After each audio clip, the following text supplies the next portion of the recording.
গাজায় যুদ্ধ অবসান ও মধ্যপ্রাচ্যে স্থিতিশীলতা ফিরিয়ে আনতে মিশরে সোমবার শুরু হচ্ছে গাজা শান্তি সম্মেলন, যেখানে উপস্থিত থাকবেন মার্কিন প্রেসিডেন্ট ট্রাম্পও।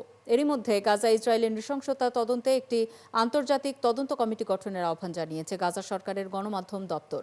এছাড়া গাজায় সাংবাদিকদের স্বাধীন প্রবেশাধিকার নিশ্চিত করার আহ্বান জানিয়েছে ফরেন প্রেস অ্যাসোসিয়েশন। এদিকে গাজায় যুদ্ধবিরতি ঘোষণার পর ৫ লাখের বেশি মানুষ গাজা সিটিতে ফিরে গেছেন। সৃষ্টি ঘটকের রিপোর্ট। গাজায় যুদ্ধবিরতির তৃতীয় দিনেও ঘরমুখো মানুষের ঢল দেখা গেছে সব জায়গায়। যানবাহনের পরিমাণ কম এবং তেলের সংকট থাকায় বেশিরভাগ ফিলিস্তিনি যাত্রা করেছেন পায়ে হেঁটে। স্থানীয় সিভিল ডিফেন্স সংস্থা জানিয়েছে, শুক্রবার যুদ্ধবিরতির পর থেকে এখন পর্যন্ত ৫ লাখের বেশি মানুষ ফিরে গেছে গাজা সিটিতে। উত্তরাঞ্চলেও ফিরছে লাখ লাখ মানুষ। আমরা ভয় পাচ্ছি যে ইসরায়েল আবারও হামলা শুরু করবে। এবার বাস্তুচ্যুত হলে আমাদের কাছে আর কোনো পথ থাকবে না। ক্ষুধায় তৃষ্ণায় আমরা ভীষণ দুর্বল হয়ে পড়েছি। আমাদের কাছে কোনো অর্থ নেই যে যানবাহন ভাড়া করে যাব। হাঁটার আর শক্তি পাচ্ছি না।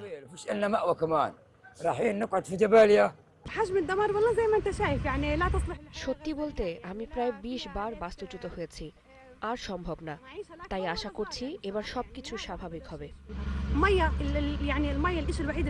যুদ্ধবিরতির সুযোগে গাজা থেকে সেনা প্রত্যাহার চলছে সমান তালে। শনিবার পর্যন্ত গাজার মধ্যাঞ্চলীয় শহর গাজা সিটির সুজাইয়া, আলতুফা ও জেইতুন এলাকায়, দক্ষিণাঞ্চলীয় শহর খান ইউনিসের পূর্বাংশ এবং দক্ষিণাংশ থেকে সেনা প্রত্যাহার করেছে ইসরায়েল। দেশটির প্রতিরক্ষা বাহিনী জানিয়েছে, পর্যায়ক্রমে গাজার অন্যান্য এলাকা থেকেও সেনাদের প্রত্যাহার করে নেওয়া হবে। গাজায় ইসরায়েলের নৃশংসতা তদন্তে একটি আন্তর্জাতিক তদন্ত কমিটি গঠনের আহ্বান জানিয়েছে গাজা সরকারের গণমাধ্যম দপ্তর। দপ্তরটির প্রধান ইসমাইল আল থাওয়াপ্তা এক বিবৃতিতে ফিলিস্তিনিদের কয়েকটি দাবি তুলে ধরেন। এর মধ্যে অন্যতম হচ্ছে যুদ্ধ শেষে গাজা পুনর্গঠনের নিশ্চয়তার বিষয়টি। এরই মধ্যে যুদ্ধবিরতি ঘোষণার পর গাজায় সাংবাদিকদের তাৎক্ষণিক এবং স্বাধীন প্রবেশাধিকার নিশ্চিত করার আহ্বান জানিয়েছে ফরেন প্রেস অ্যাসোসিয়েশন। গত ২২ মাসে অন্তত ২৭৮ গণমাধ্যম কর্মী নিহত হয়েছেন গাজা যুদ্ধে। এদিকে গাজায় স্থায়ী শান্তি ফিরিয়ে আনার লক্ষ্যে মিশরে সোমবার বৈঠকে বসবেন বিশ্ব নেতারা। ২০টির বেশি দেশের প্রতিনিধিরা অংশ নিচ্ছেন গাজা শান্তি সম্মেলনে। এর সভাপতিত্ব করবেন যৌথভাবে মিশরের president Abdel Fattah al CC এবং যুক্তরাষ্ট্রের প্রেসিডেন্ট ডোনাল্ড ট্রাম্প।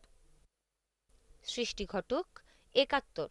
গাজায় জিম্মিদের মুক্তির দাবিতে শনিবার ইসরায়েলের তেল আবিবের হোস্টেজেস স্কয়ার প্লাজা জনসমুদ্রে পরিণত হয়। সেই সমাবেশে অংশ নেন ট্রাম্পের বিশেষ দূত স্টিভ উইটকফ, জামাতা জ্যারেড কুশনার ও মেয়ে ইভাঙ্কা।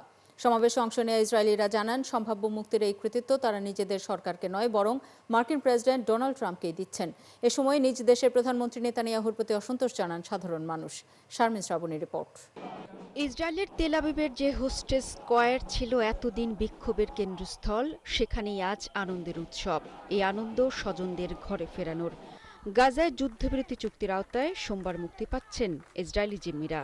আর এই আনন্দ উদযাপন করতে হোস্টেস স্কয়ারে জড়ো হয়েছে জিম্মিদের স্বজনসহ হাজারো মানুষ। ইসরায়েলিদের সাথে আনন্দ উদযাপনে সামিল হয়েছেন মার্কিন প্রেসিডেন্ট ডোনাল্ড ট্রাম্পের বিশেষ দূত স্টিভ উইটকফ। পাশে ছিলেন গাজা যুদ্ধের আলোচনায় অংশ নেওয়া জামাতা জেরেড কুশনার ও ট্রাম্প কন্যা ইভাঙ্কা। সমাবেশে অংশ নেওয়া প্রত্যেক ইসরায়েলি নাগরিক ট্রাম্পের প্রতি কৃতজ্ঞতা জানান। নিজের প্রতিক্রিয়ায় স্টিভ উইটকফ বলেন, প্রেসিডেন্ট ট্রাম্পের উদ্যোগ ইতিহাস মনে রাখবে। We all owe a debt of deep gratitude to President Trump. আমরা সবাই প্রেসিডেন্ট ট্রাম্পের প্রতি কৃতজ্ঞ, তার কাছে ঋণী। যখন সবচেয়ে খারাপ সময় ছিল, তখনও তিনি এটা মেনে নিতে চাননি যে মধ্যপ্রাচ্যে শান্তি প্রতিষ্ঠা আমাদের নাগালের বাইরে। তিনি বিভক্ত হওয়া জাতিগুলোকে এক করার উদ্যোগ নিয়েছেন। ইতিহাস মনে রাখবে, যখন সবাই সন্দেহ করেছিল, তখন প্রেসিডেন্ট ট্রাম্প বিশ্বাস রেখেছিলেন। আসলেই তিনি যুক্তরাষ্ট্রের ইতিহাসের সর্বশ্রেষ্ঠ president. Nations once divided by generations of conflict. সমাবেশে ট্রাম্প প্রশাসনের প্রতি কৃতজ্ঞতা জানালেও নিজের দেশের প্রধানমন্ত্রী বেনিয়ামিন নেতানিয়াহুর বিষয়ে অসন্তোষ জানান ইসরায়েলিরা। ২ বছর ধরে আমরা এই দিনটির জন্য অপেক্ষা করছি। এই মুহূর্তটি আসলেই আনন্দের। আমরা সকলে জিম্মি ও তাদের পরিবারের জন্য আনন্দিত। তবে এসব কিছু প্রেসিডেন্ট ট্রাম্প ছাড়া সম্ভব ছিল না। সকল জিম্মিকে ফিরিয়ে আনা খুবই গুরুত্বপূর্ণ। এটা এমন কিছু যা আমাদের অবশ্যই করতে হবে। সরকারের এটা অনেক আগে করা উচিত ছিল। to get to this point.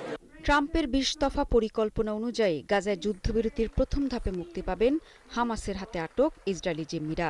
সব প্রক্রিয়া শেষে সোমবার সকাল থেকেই জিম্মিদের ইসরায়েলে ফেরার আনুষ্ঠানিকতা শুরু হবে।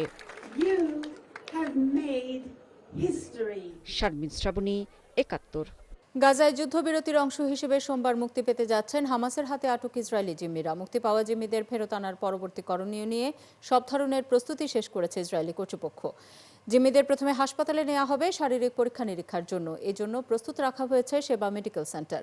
সবশেষ প্রস্তুতি দেখতে হাসপাতাল পরিদর্শন করেছেন ইসরায়েলি প্রধানমন্ত্রী বেনিয়ামিন নেতানিয়াহু। কয়েক দফা জিম্মি হস্তান্তরের পর সবশেষ হামাসের হাতে রয়েছে অবশিষ্ট ৪৮ জন। এদের মধ্যে ২০ জন জীবিত বলে ধারণা করা হচ্ছে। বাকি জিম্মিদের মরদেহ ফেরত দেওয়া হবে চুক্তি অনুযায়ী। বিনিময়ে ইসরায়েল তাদের কারাগারে দীর্ঘ সাজা ভোগ করা ২৫০ জন ফিলিস্তিনি এবং যুদ্ধের সময় বন্দী ১৭০০ জনকে মুক্তি দেবে।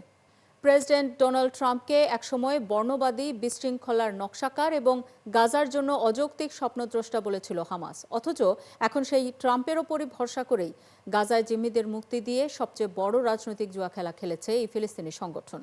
কিন্তু কিভাবে ট্রাম্পকে ভরসা করছে হামাস, জানুন সৃষ্টি ঘটকের রিপোর্টে। গত মাসে এক নাটকীয় ফোন কল ট্রাম্পকে নিয়ে হামাসের মনোভাব পাল্টে দেয়। ওই কলেই ট্রাম্প ইসরায়েলের প্রধানমন্ত্রী বেনিয়ামিন নেতানিয়াহুকে যুক্ত করেন কাতারের প্রধানমন্ত্রীর সঙ্গে। দোহায় হামাস নেতাদের টার্গেট করে ইসরায়েলের বোমা হামলার ঘটনায় ক্ষমা চাওয়ার জন্য। এই ঘটনায় হামাসের চোখে ট্রাম্পকে এমন এক মার্কিন প্রেসিডেন্ট হিসেবে তুলে ধরে যিনি প্রয়োজনে নেতানিয়াহুর বিরুদ্ধেও অবস্থান নিতে পারেন এবং গাজা যুদ্ধের অবসানে সত্যি আগ্রহী। কাতারে ব্যর্থ বোমা হামলায় হামাসের প্রধান আলোচক খালিল আল হাইয়া অল্পের জন্য রক্ষা পান। এতে ট্রাম্প ইসরায়েলের উপর ক্ষুব্ধ হন এবং কাতারের আমিরকে আশ্বাস দেন এরকম হামলা আর হবে না। এই ঘটনায় ট্রাম্পের তৎপরতা এবং কাতারকে দেয়া আশ্বাসে হামাস মনে করে এই মানুষটা ইসরায়েলকেও চাপে রাখতে পারে। হামাস আরও খেয়াল করেছে, জুনে ইরান ইসরায়েল যুদ্ধবিরতির সময় ট্রাম্প প্রকাশ্যে ইসরায়েলকে নির্দেশ দিয়েছিলেন তারা যেন নিজেদের যুদ্ধবিমান ফিরিয়ে নেয়। এরপরই গত বুধবার ট্রাম্প মধ্যস্থতাধীন যুদ্ধবিরতি চুক্তিতে স্বাক্ষর করে হামাস। এক হামাস প্রতিনিধি বলেন, ট্রাম্প আলোচনার সময় ৩ বার ফোন করেন। তার আগ্রহ পুরো সভাকক্ষ জুড়ে অনুভূত হয়েছে। আলোচনায় যুক্ত মার্কিন ও ফিলিস্তিনি কর্মকর্তারা জানান, মধ্যস্থতাকারীরা হামাসকে বোঝাতে সক্ষম হন যে জিম্মি ধরে রাখা তাদের জন্য এখন বোঝা, চাপ নয়। এক হামাস প্রতিনিধি বলেন, বিশ্ব এখন তাদের জিম্মি রাখাকে মানবিক বিপর্যয় হিসেবে দেখছে। তাদের ছাড়ার পরই ইসরায়েল যুদ্ধ যদি আবারও শুরু করে তার কোনো নৈতিক ভিত্তি থাকবে না। চুক্তি অনুযায়ী হামাস সব জিম্মি মুক্তি দেবে, এমনকি ইসরায়েলি সেনা সম্পূর্ণ প্রত্যাহার ছাড়াই। ২ হামাস কর্মকর্তা স্বীকার করেছেন এই সিদ্ধান্ত ঝুঁকিপূর্ণ বাজি, যা নির্ভর করছে ট্রাম্পের ব্যক্তিগত দায়বদ্ধতার ওপর। চুক্তিতে কোনো লিখিত মার্কিন গ্যারান্টি নেই, কেবল মৌখিক আশ্বাস। তবুও হামাস মিশর, কাতার, তুরস্ক ও যুক্তরাষ্ট্রের কথায় ভরসা রেখেছে যে ট্রাম্প ইসরায়েলকে আবার যুদ্ধ শুরু করতে দেবে না। সৃষ্টি ঘটক, ৭১। মিশরের লোহিত সাগর উপকূলের শহর শার্ম আল শেখে এক গাড়ি দুর্ঘটনায় ৩ কাতারি কূটনীতিক নিহত হয়েছেন। এই ঘটনায় আরও ২ কূটনীতিক আহত হয়েছেন। হতাহত সবাইকে শার্ম আল শেখ আন্তর্জাতিক হাসপাতালে নেওয়া হয়েছে। শহর থেকে ৫০ কিলোমিটার দূরে একটি রাস্তার বাঁকের ওপর কূটনীতিকদের গাড়ি উল্টে যায়। এই সপ্তাহের শুরুতে শার্ম আল শেখের মিশরীয় কর্মকর্তাদের সাথে গাজায় যুদ্ধ শেষ করার জন্য মার্কিন প্রেসিডেন্ট ডোনাল্ড ট্রাম্পের পরিকল্পনার প্রথম পর্যায়ে ইসরায়েল ও হামাসের মধ্যে চুক্তি করতে যারা সহায়তা করেছিলেন, হতাহত কূটনীতিকরা কাতারের সেই আলোচনাকারী দলের সদস্য কিনা তা স্পষ্ট নয়। যুক্তরাষ্ট্রের টেনেসি অঙ্গরাজ্যের একটি বিস্ফোরক কারখানায় বড় ধরনের বিস্ফোরণের ঘটনায় ১৬ জন নিহত হয়েছেন। স্থানীয় কর্তৃপক্ষ শনিবার এই তথ্য জানিয়েছে। শুরুতে বিস্ফোরণে ১৮ জনের মৃত্যু হয়েছে বলে জানিয়েছিল কর্মকর্তারা।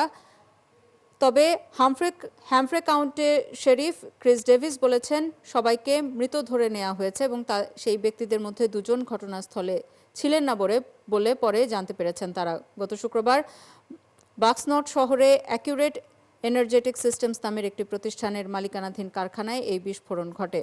শাটডাউনের সময় সেনা সদস্যদের বেতন দেওয়ার মতো অর্থ জোগাড় করেছেন ট্রাম্প। জোগাড় করেছে ট্রাম্প সরকার। এই তথ্য দিয়েছেন ট্রাম্প নিজেই, আর সেই মতো নির্দেশ দিয়েছেন পিট হেগসেথকে। ট্রাম্প বলেন তিনি তার নির্বাহী ক্ষমতা ব্যবহার করে কমান্ডার ইন চিফ হিসেবে প্রতিরক্ষা মন্ত্রী পিট হেগসেথকে 15ই অক্টোবরের মধ্যে সেনাদের বেতন দেওয়ার জন্য তহবিল ব্যবহারের নির্দেশ দিয়েছেন। এই ছিল এখনকার আয়োজনে। বিশ্বের নতুন কিছু খবর নিয়ে আগামীকাল সকাল 9:30টায় আবারও হাজির হবে বিশ্বযোগ। চোখ রাখুন একাত্তরের ফেসবুক পেজে এবং সাবস্ক্রাইব করুন একাত্তরের ইউটিউব চ্যানেল। একাত্তরের সাথেই থাকুন।